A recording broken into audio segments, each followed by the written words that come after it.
which all your businesses, I'm sure, are doing in any case. This is actually a year of education to make up for the deficiencies of the education they've had before they've come to be hired by these companies. That's the situation we're facing in our country right now. So we need to improve both excellence and employability. We need to see much more interface between the business world, your world, and the academic world. I'd like to see, for example, universities collaborating with institutions for research purposes, creating more research clusters. Mr. Modi mentioned in his speech yesterday that there are no Indian universities in the top 200. He's right. Now, there is one particular reason for that. The rankings give an enormous amount of weightage to research. And Indian universities, by and large, are teaching universities, not research universities. We do overwhelmingly, we focus on teaching, and we do research in smaller institutions that don't have much teaching, and so we don't have that weightage. Times Higher Education, for example, gives 30% weighting for research and 30% weighting for citations of research, which means that 60% weighting, you're already dropping off the radar screen by the time other universities come up. We're changing that. We're funding more research in the universities. We want businesses to fund more research in the universities. We're encouraging creation of research clusters in universities. And on top of that, we're also trying to do something important if the parliament will ever be allowed to function by Vani's people. And we'll actually have some bills being discussed and passed. Then one of the bills we have pending is a bill for innovation.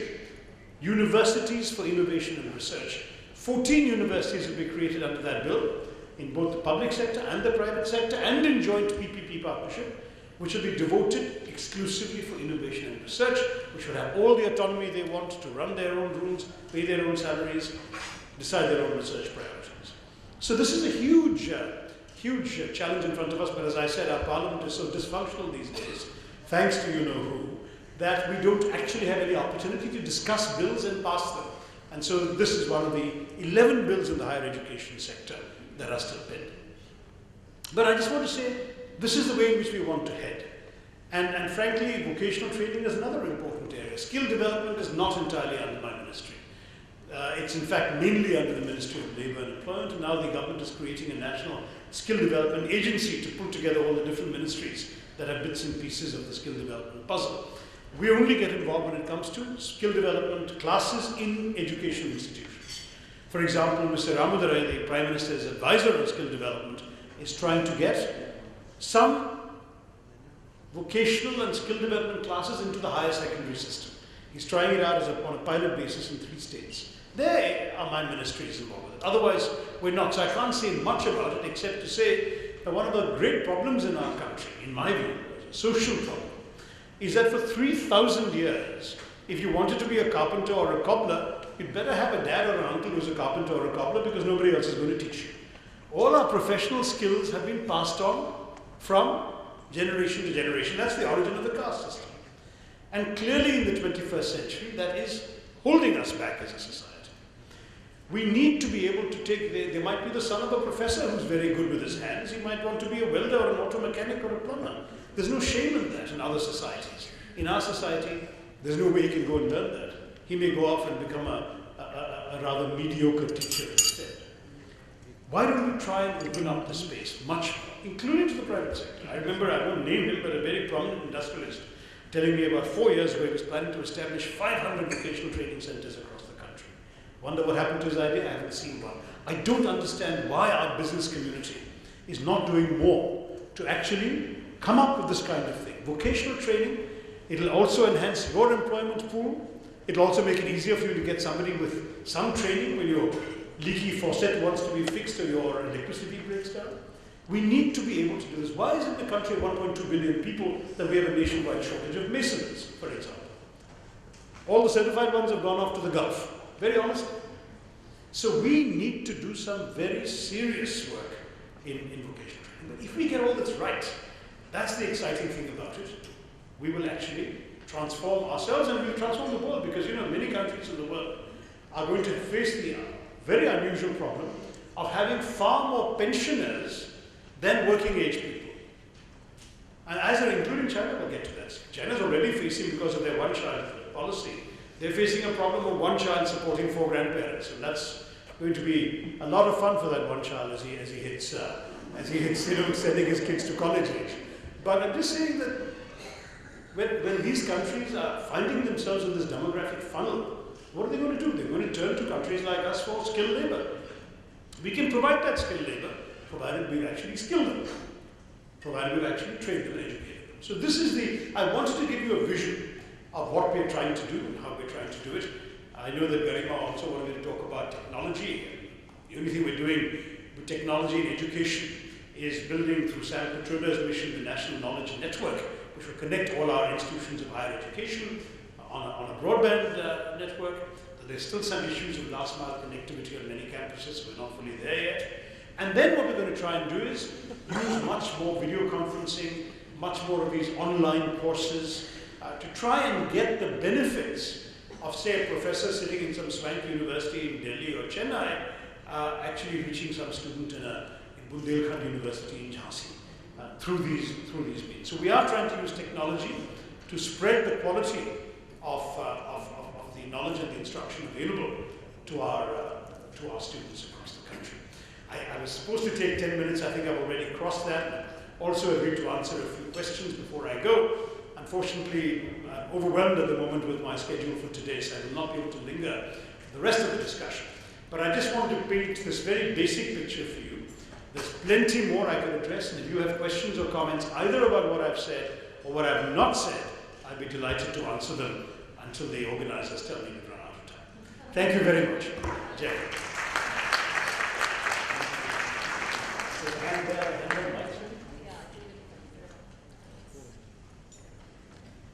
Please tell me who you are so I know sort of what. Sorry, there's a mic coming to it and the others won't be able to. Hi, I'm Amy Sahai, member of YFLO. What you have already told us, we knew that these are the problems. But you haven't told us what steps exactly are you going to take to solve them. At this time, we have schools which are only on paper. There are no actual schools, but the salaries are paid to the teachers, and we don't know who gets that money. And there are, that is what we hear in the media. That surprises me. You see, the thing is, if you're referring to the government school system, the government school system is under the state governments. What we're doing in the center is pumping in a lot more money. There was some discussion of percentage of GDP. We started off 9 years ago in this government with just 3% of our GDP being spent on education. We have gone from there to now about 4.8% of a much larger GDP. So we're spending more money. Where is this money going? Almost all of it is going to the state governments. Because education is a system of the is a subject on the concurrent list of the Constitution. So the state governments are running the government schools in their states. We're giving them lots of money under the Sarva Shiksha Abhiyan. We're trying to give them certain standards. We're trying to improve quality, both in terms of the infrastructure, so that schools have the basic facilities, including toilets. And you know how important that is, because frankly, particularly for girl students, one of the major reasons for dropouts, after a certain age, they can't go to a private place and change, they'll go home. And if they go home and home is not nearby, they won't come back. And that's one of the reasons we have severe problems in terms of dropout rates in schools. We've insisted on paying for girls' toilets. And then when it comes to quality of teachers, we're insisting on in-service training. We've tried to supply additional resources at the district levels. There's a district instructional system there where we actually train teachers. So things are happening. We still have the world record for teacher absenteeism. I don't want to pretend that everything is perfect. Is somebody checking that these things are being done? I'm sorry? Is it being checked that these things are being done? Well, that unfortunately or otherwise the is the duty of each state government. Because under our constitution, we cannot go and inspect that. The state government has to, and some states are definitely better than others at how they monitor, how they supervise, how they train, how they ensure there's less absenteeism. Absenteeism is a genuine problem, and it's particularly bad in some of the worst affected states, where teachers are collecting salaries and not showing up, something in the order of 25% in some places. No, but if the federal government is giving money, don't they want to see how it is going to be? Yes. So what we're doing is, there are many mechanisms for doing this. One is, of course, to hold the state governments accountable, get more information from them. Whenever we get information about things not working, whether it's the midday meal scheme, which is one way we thought of keeping kids in school is giving them a nutritious meal, but if that scheme is not working well or there's any cheating or fraud or poor quality food, we get reports, we'll send them to the states and say, please investigate. The states have to do that. Similarly with all these matters, with teachers and everything else, we do require the states to investigate. We also have a central network, the Kendriya Vidyalayas, the Jawahar Navodaya Vidyalayas, the Kasturba Gandhi Balika Vidyalayas. We have a number of central institutions as well. And of course, many people who are not happy with the state government schools are trying to flock to these. The admission rate of these schools is much lower than 1% of applicants because of the sheer demand for a limited number of spaces in these central schools. But nonetheless, we can't tamper with the constitution. State governments will not agree. We have to leave the onus on them to try and do a bit more to follow up on this. Hi, Mr. Mr. Tharoor. My name is Gaurav and I'm from Mint newspaper. So you're from? Mint. Yeah. So my question is, how would you address the irony that the Right to Education Act is going to throw out a lot of low-fee private schools out of business who are providing a very good quality of education, if not higher, at least at par with the government schools? Well, this is a very tough question. Look, I wasn't in the ministry when the terms of the RT Act were written. They are the law of the land. The fact is that there are many schools that are not in compliance. We in the ministry have not been cracking the whip. We merely left it to the states. You see, the RTE imposes obligations on the states to ensure that schools under its jurisdiction in each state comply. So it will vary from state. The state is supposed to go and inspect. If the state feels that there is a case for a valid exemption, we'll have to see how that's done. In some cases, schools are in the course of complying. I mean, one common sense thing, for example, is that schools are meant to have playgrounds, right? So there are some schools that don't have playgrounds. If they're otherwise good schools, would we have to close the school under RT because they don't have a playground? No, they can just demonstrate that their children have access to a playground, a municipal playground, or a playground in some factory, or a playground in some other school, on some agreed terms. So children have a chance to run around and express themselves, and then I'm sure that we will consider. No one is going to be unimaginative enough to close a school for a technical reason. I think the Act may have been a little too stringent the way it was written in not giving the states a little more explicit flexibility. But there can be sensible flexibility in the implementation. Like case in point, they have this clause that the teachers would be paid the salary according to 6th pay commission. Yeah. When the school itself is only charging 200 or 300 rupees from a pupil in a class of 30. So he's earning 9,000 rupees and he has to pay the teacher 25,000. How is it logically ever possible? Well, some of those things, I don't think there's an obvious mathematical answer to it.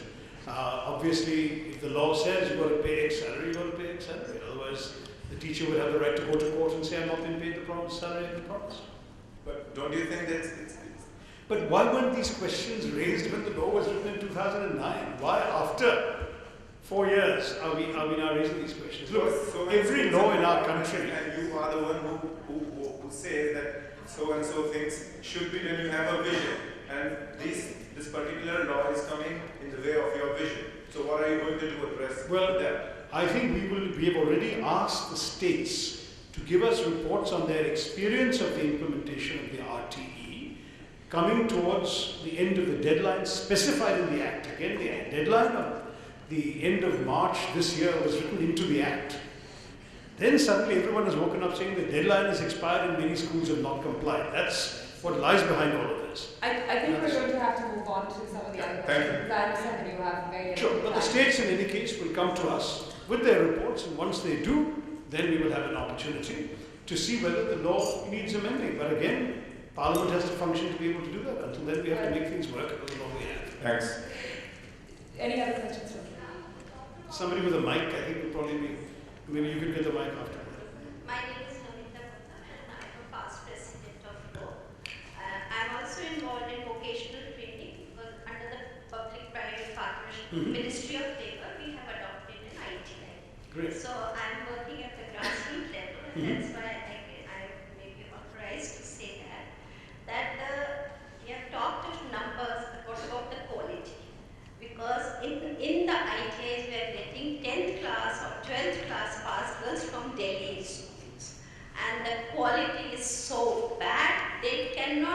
even write a sentence in Hindi properly, forget about English. I would say Ministry of Labour has done better than the Ministry of HR because they have involved the industry who are the stakeholders in this. Girls who are coming, it's an all girls ITI and there are 600 students here. Beautiful infrastructure, disciplined teachers and students, I believe every student is good provided they are given. FLO is involved in imparting English communication to them where if they have to work in an industry in Delhi, they need to know English and they just don't know anything. So my question is that why is Ministry of HR not involving the private parties into the basic education, primary education? You can begin with at least the governments where Congress is ruling. If it is a state matter, but and the schools have, I mean the infrastructure, because when we go to board, we go to these schools, tremendous infrastructure, but no quality is what you're talking about. That is a combination really of accountability and also greater inclusion. No, the question of quality has been fundamentally and there's one more suggestion that when you are taking skill development, please also include entrepreneurship. Include, sorry? Entrepreneurship. Entrepreneurship, yes, because of course, that is another E that you should have. No, I'm very much, in fact, in favor of that. And in my own constituency, I've helped launch a couple of programs. One called I Am an Entrepreneur, with an incubating cell in our Technopark in Thiruvananthapuram. It's working. I mean, obviously, we need a nationwide effort for all of these things. On your question of quality, though, it's fundamental. If somebody comes out with the 12th or 10th pass and can't write a sentence in Hindi, then they shouldn't have passed. There's something really wrong. And it may go with the quality of the teaching, it may go with the quality of examination corrections. I don't know. I suspect that your examples suffer from the risk of overgeneralizing from some bad examples. I don't know. I've also met some very bright products of the Delhi school system who seem to be very, very able and well spoken. But the fact, and you know, I'm not asking them to write a sentence in Hindi, but clearly they can. But at the same time, I understand what you're saying, that we are producing too many people from our school system who may be nominally literate, perhaps they can write their names or whatever, but who are really not able to function effectively in a literate society. And if you want to create a knowledge society in the 21st century, we have to get all that right. I don't think any one of us has a magic wand. What we're going to have to do is to get improvements across the board in teacher quality. We've now got a teacher eligibility test, so not anybody can just go and teach. They have to have some quality themselves. We are trying to insist on in-service training so they improve before they get promoted to teaching other students. But I would not disagree with you. You say there are kids coming out who are not doing well. The levels are low, but there's been gradual improvement. For example, there's been a survey, a national assessment survey, which has said that it's pathetic. There's something like, 48%, I think, of children in the 5th standard can read and write a 2nd standard text. But the good news is that 5 years ago it was 41%. So it's actually been improving. That's the... But those are still dismal figures. In fact, I just want to bring in something on what Ms. Gautam had talked about earlier. You talked about private participation and how you feel the government itself is also not perhaps open to that at this stage. I was just speaking to Mr. Jindal just a minute ago because I understand that they've taken a few initiatives as well. Have you found any kind of resistance when you've tried to take on these initiatives itself? Yeah, from our experience in Haryana, I mean the teacher unions would oppose that. So so for this also, whatever Mr. Tharoor is saying, you see, center can make its efforts, and obviously right to education is a very big step. But obviously a lot more needs to be done, a lot of things need to be changed. But it is the government alone cannot do everything. Society, people, everyone has to play their role. In terms of quality, like right to education also, you can't stop a child in a class, even if they know nothing. They have to necessarily be passed on to another class. So I personally do feel that whatever our experiences are after implementation of right to education, we have learned from those experiences and keep on amending the act so that quality does improve, because quality in education is everything. But the quality issue is something that we're hearing once again, even when this discussion first opened up. You were talking about accountability, you're talking about tracking what is really happening on the ground and how you can actually improve those mechanisms. So, as someone who's talking about how we are trying to put these measures in place, we are really focusing on the kind of frustrations we're seeing in this. True. So, what are those sort of game-changing initiatives that are really going to work? Because as you're saying, of course, the law is something that's organic, it keeps changing, there's participation that's involved as well. But, what is it that's really going to work? Because it's pretty scary when someone sits up and says that, in 10th grade... So what we're doing is we're encouraging academics to do detailed studies, right, research studies, on how we can improve learning outcomes. So there's a fellow called Professor Kirti Muralidharan from Harvard University, who's been doing a very detailed study of children in classes 2 to 5, I think, if I remember correctly, in a district in Andhra Pradesh. And the methods, they're trying different interventions and showing which interventions have the biggest impact on learning outcomes. They came and did a presentation for Mr. Pallam Raju and myself long ago. We're hoping very much to wait for the outcome of that thing and then try and steer some of these into the classrooms across the country, provided the states are willing to implement these insights that we learn. One of the things he's saying, for example, is maybe we need more teaching assistants in the classrooms. Rather than an absolutely larger number of teachers, just more assistants who have enough skills to be able to help the kids overcome. Because of course, a classroom of 40 kids, you have such uneven learning patterns and learning abilities. You need to be able to, that's one insight, there's many more coming. But we are trying all of these things. Frankly, this will take time, but at the same time, to be aware of the problem is the first step. Shall that be the last question, perhaps? Yeah.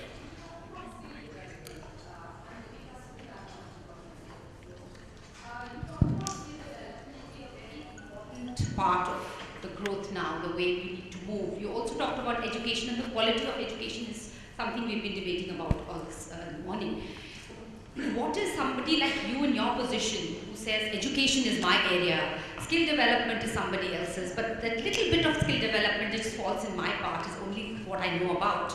I think we should start looking at the whole thing in a very, very larger, holistic, in a integrated manner, because that is really the key to being able to grow the way you're talking about. You're talking about a vision, you're talking about the understanding of the fact that you understand the importance of skill development. At the same time, you're withdrawing yourself saying, hey, listen, that's not my department and my division. I think guys like you, with your personality, your strengths, your position, you should just drive this forward. We're really looking forward to somebody like you to take it forward. Okay, I should apply for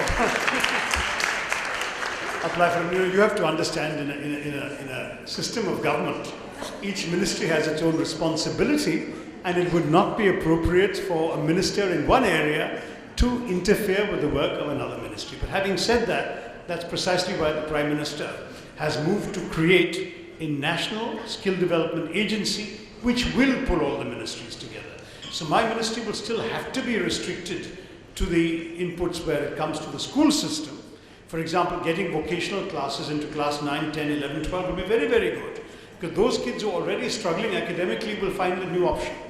And I certainly feel we need to do more of that, because if we don't catch them while they're still in school, they might drop out of school and then we'll never catch them.